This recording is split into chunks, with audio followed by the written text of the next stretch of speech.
Good morning guys. Ito, may bago na naman tayong itatanim. Ayan. Lalagay muna natin dito. Then pinaplano pa ko saan itatanim, pero alam ko meron na yan, hindi lang nalinis. So nandito tayo guys, patubig. Tutubigan natin to kasi harvestin mamaya. Mamaya pa naman, so tamang tama lang kasi kahapon di tayo nakapunta dito magpatubig. Andun tayo sa garden tree kahapon. Magtuhog ng mga akyatan ng yung tanim nating beans. So ayan, haharvestin mamaya. Patubigan lang natin saglit, tig 3 minutes. Kasi punta ako mag-spray ng mag-spray ako ng beans doon sa garden 2. Spray ako ng pamulaklak. Diyan yung pinapatubigan natin. So okay naman dito. Meron pa naman tayong ma-harvest. So ano na siya guys, bumalik naman sa 30 dahil medyo gumanda ng konti. Kumbaga talagang hindi natin sinamahan ng ng mga reject. Mga ganito. Hindi natin sinamahan ng mga ganyan. Ayan ang patubig natin, nandyan. Ayan o.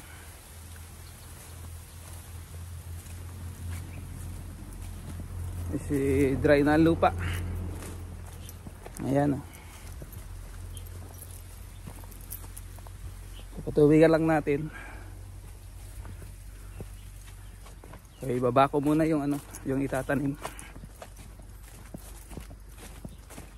Baka dyan sa gilid, pag natanggal ko yung okra, baka dyan sa gilid ng okra, dyan lang siguro itanim yan. Kasi yung garden to natin, puno na yun eh. Yung isang gilid na lang.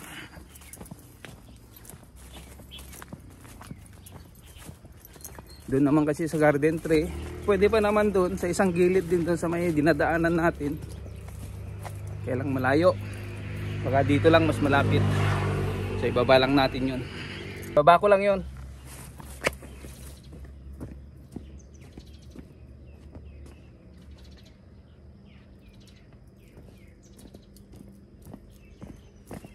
So dito lang natin siya ilagay guys.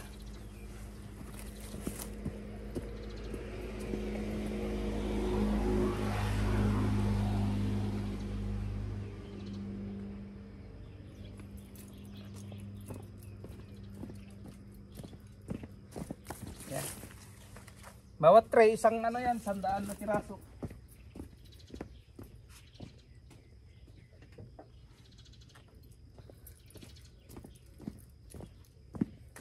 Ayan. Dito lang. Diyan lang. So, ilipat na natin yung patubig doon. Stop ko lang natin yung water pump. Para doon sa dulo.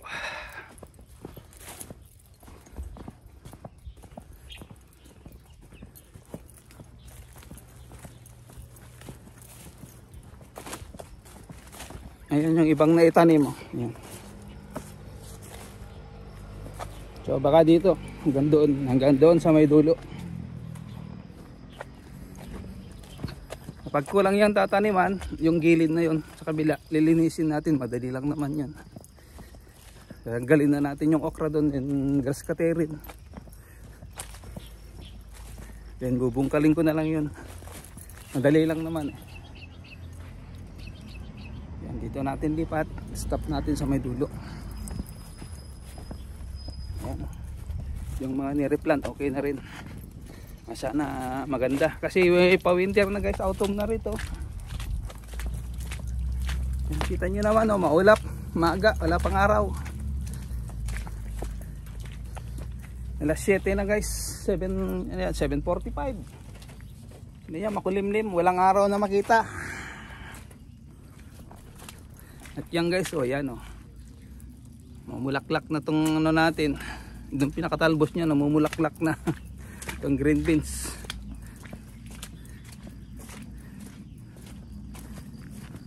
Kasi itong side na to yung dinaanan ng tubig galing dyan, galing dyan. Dulot ng sunod-sunod na bagyo. Hindi naman kami binagyo, pero yung ulan niya nga matagal. Ulan lang pero matagal din yung ulan niya, saka malakas. Oh, diba, ayan, may paisa-isa na siyang bulaklak. So switch on natin ang water pump. Dito tayo guys, maglakad. Oh, mayroon din kahit paano guys. Oh, mayroon din okay pa na bunga. So kung gagalaw pa yun, naging 35 o 40, sprayan natin ng pamunga lang muna. O kaya 50-50, 50% na pamulaklak, 50% na pamunga. So dito yung guys, pag kinulang yung side na yun nataniman dito, pero ito tataniman talaga ng kahit anong gulay lang. Para itong seeds natin, tatanggalin na yan. Pero baka live yung pagtanggal ko dyan kasi marami.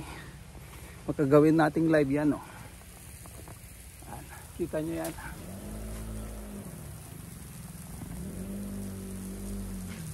Ayan ang bunga nya. Kasi marami pa siyang bulaklak guys, oh. Ayan ang mga ganyan, oh. Kaya kinakain kasi ng ibon, ayan, oh. So nandyan yung patubig natin. Nandito sa pangalawa. Ayan, marami pa siyang bulaklak guys, oh. Ayan, oh, maliliit na bunga. Mga yan, oh. Ayan yung patubig natin.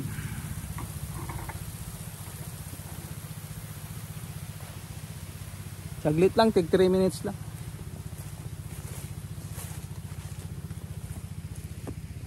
Oh, may mga class A pa siya, oh, haba, oh. Ganito yung reject, oh. Ganito, hindi na natin sinasamahan nito.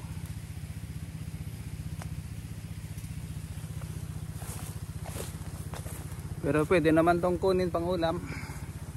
Ayan, oh, mga reject na kasi yung ganyan, oh. Deform, ito yung okay pa.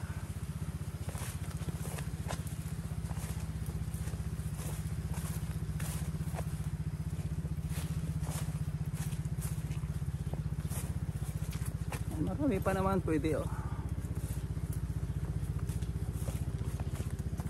Ayan.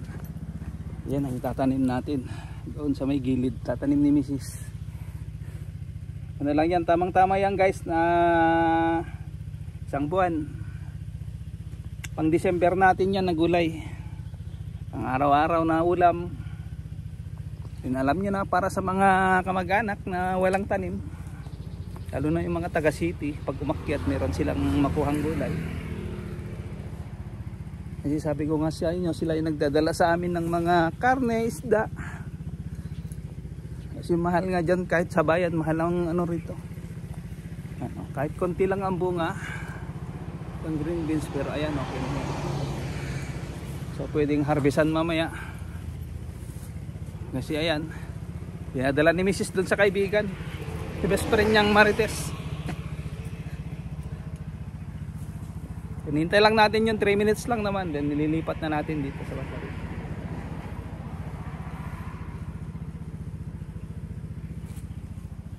Marami pa siyang mga class A, oh. Diba? Marami pa siyang bunga. Ayan, patutubigan lang natin dito. So, stop na natin.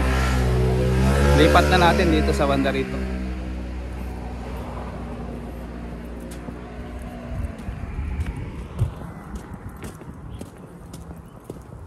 Wala pa yung araw. Anong oras na? Mag-alas 8 na. 7:45 na. Takpan ng ulap. Ayan, oh. Kita nyo naman puting-puti. Ayan ang ulap, oh. Ang ganda, diba? Oh. So lipat natin dito sa bandang harap.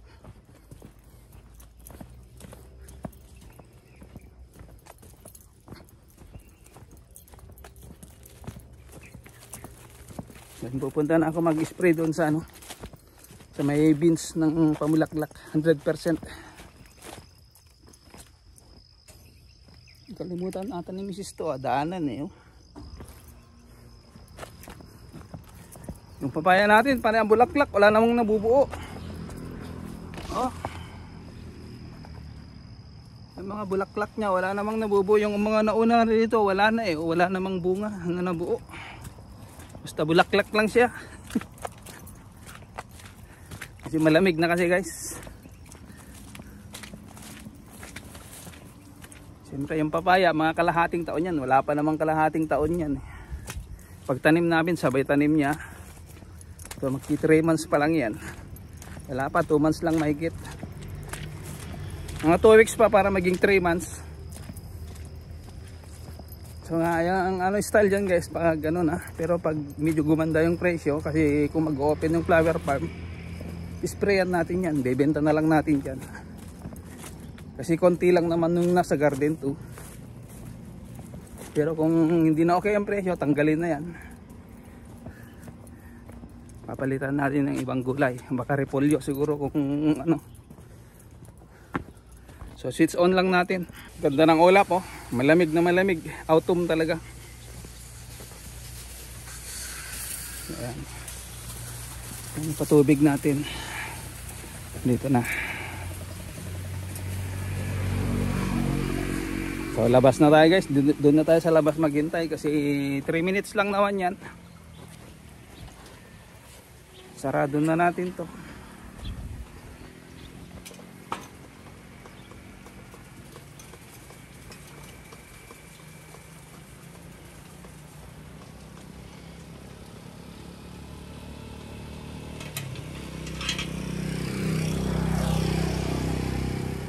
Lang tayo sa labas maghintay. 3 minutes lang yan guys.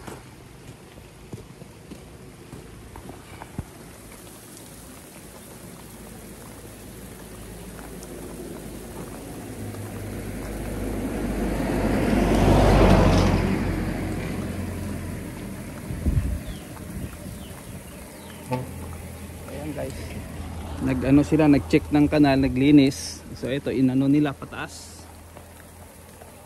Ayan oh. Kaya lang ayo marami pa rin mga ano, mga dumi. So sabi baka putulin ko raw yan, iano ko lahat doon sa loob. Kasi siyempre yung mga dahon na ano ganyan huhulog, iano natin doon sa ano, sa loob. Ayan ang patubig natin. So bye na guys, thank you at punta na tayo mag-spray. Thank you so much and God bless. Bye.